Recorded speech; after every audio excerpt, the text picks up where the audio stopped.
I am Fred Myers, the founder of For the Fathers Ministry, and this is Faith by the Numbers. Count your way to wisdom, and number 280 of this series, 3 Steps to Addiction. How does someone become addicted? The answer is in the first book of the Bible, Genesis. God gave Adam and Eve all the good of God for their life. But Satan implied that God was withholding something. God told Adam and Eve the penalty for turning from the good of God. But Satan said, did God really say that? Adam and Eve sought the things that God knew was not good for them. All the desires of mankind are summed up by the Apostle John in 1 John 2:16.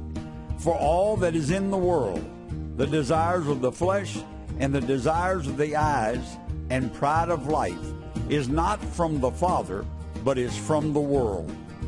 3 steps to addiction. 1. Addiction starts as an experiment. In the experiment, you are naive.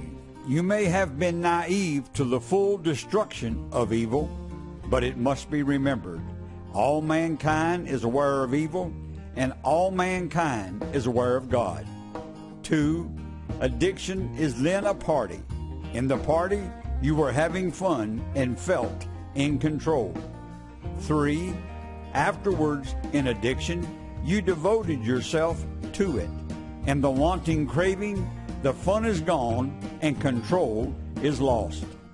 Addiction is not the good of God.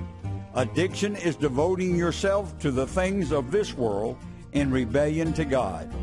Adam and Eve, for the first time, noticed they were naked.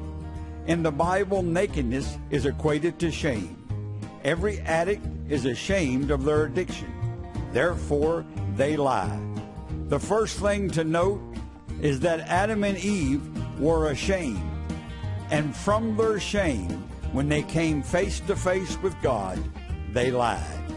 But just as God shed the blood of an animal and made a covering for Adam and Eve, God sent His Son to shed His blood upon the cross to cover all sins, even addiction. Today is a good day to turn from addiction and turn back to the good of God. I am Fred Myers, and this is Faith by the Numbers. It is my prayer that many will count their way to wisdom through this series and find the peace that surpasses all understanding.